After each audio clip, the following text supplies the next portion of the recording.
is that? 1880? 1880?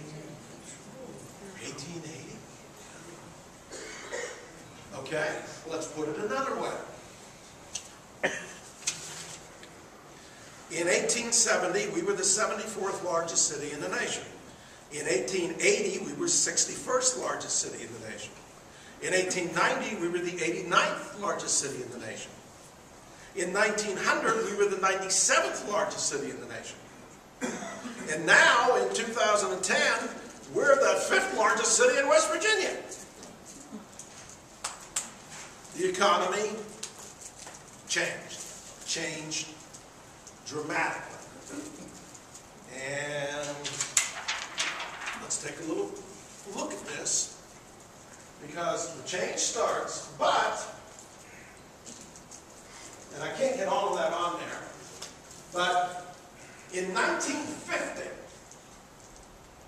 this area still ranks 41st in the United States in terms of manufacturing employment.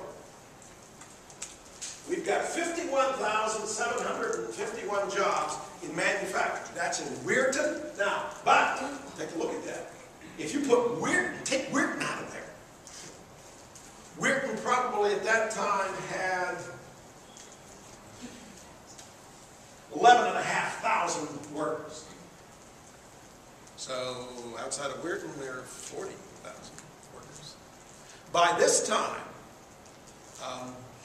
Wheeling Steel had lost already about 10 to 15% of its overall employment from the 1920s to the early 1950s. Okay? But still, we had more jobs in this area than in the Charleston, Huntington, and this is Ashland, Kentucky over here. And they only had a combined total of 81,000. I mean, 48,000. Okay? Now, it's interesting. Why is that the case? What caused that to occur? Well, let me put up some things here for you. What I'm talking about.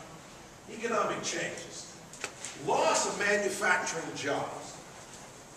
I brought with me, I have a teaching aid today. I borrowed this.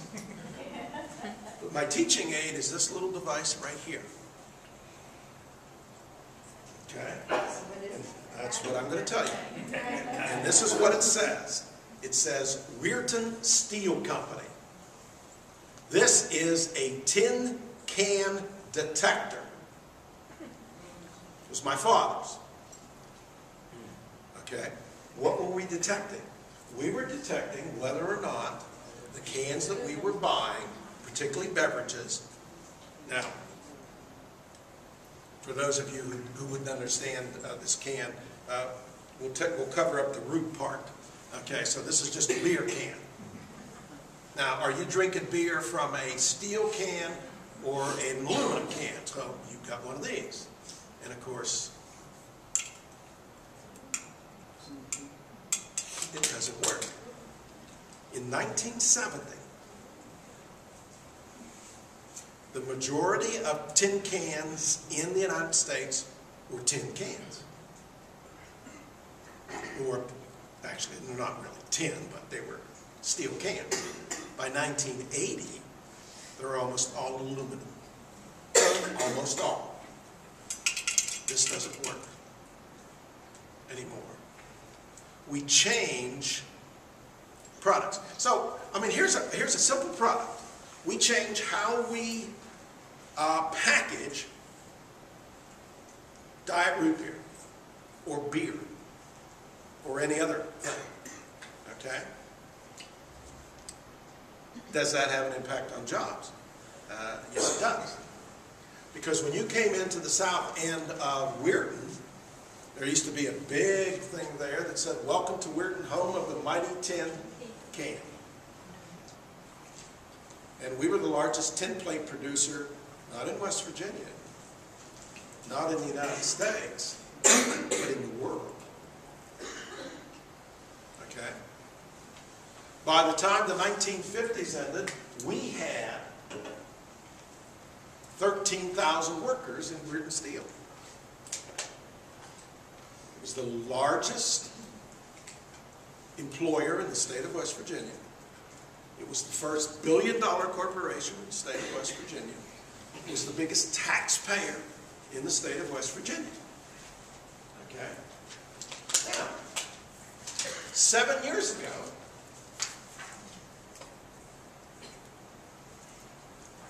you will notice here are the top 100 private employers in the state of West Virginia as of October the 10th, 2003. Number 1, number 2, number 3, number 4. The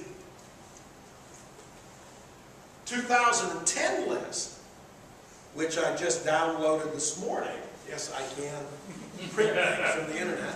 I mean, it's just amazing. Now, I do swear at it a little bit. I don't know about you, but it seems to me if I swear at machines, they seem to work better. Okay. This is still number 1. This is still number 2. This is still number 3. And this is still number 4. Now, Weird Steel doesn't exist anymore. The mill is still there. Well, not all of it. Part of it's still there. The rolling mills are still there. And what's the name of the company? ArcelorMittal. Okay, are you ready for this? I have a list here of the 100 largest private employers in the state of West Virginia. And let's find ArcelorMittal. Let's see, how far down do I have to go? Can I find it here? Ready? 61. 61. Now let's put that in perspective. In 2003, I want you to notice something else. This is what Wheeling had, and I want you to notice this one. Wheeling Pitt was number 69. Now it's called Severstal.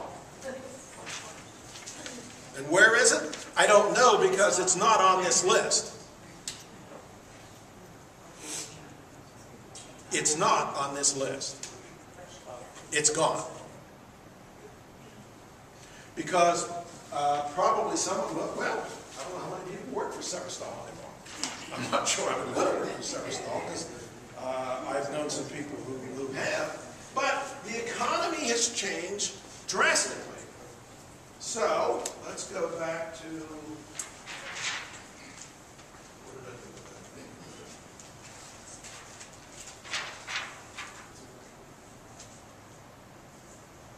that? Loss of manufacturing jobs. Now,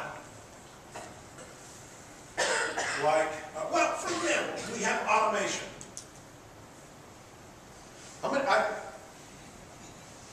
I remember reading a Life magazine article about a man who worked for Ford. In fact, he worked for the Mercury section of Ford.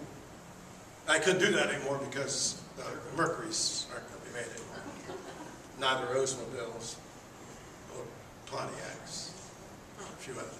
But what he did is he worked on an assembly line and he put in the right front windows of this car as it came down the line.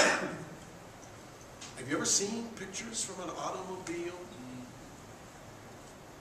assembly line? And how many of those things? All the welding is done by computer. All robots. And here's the interesting thing.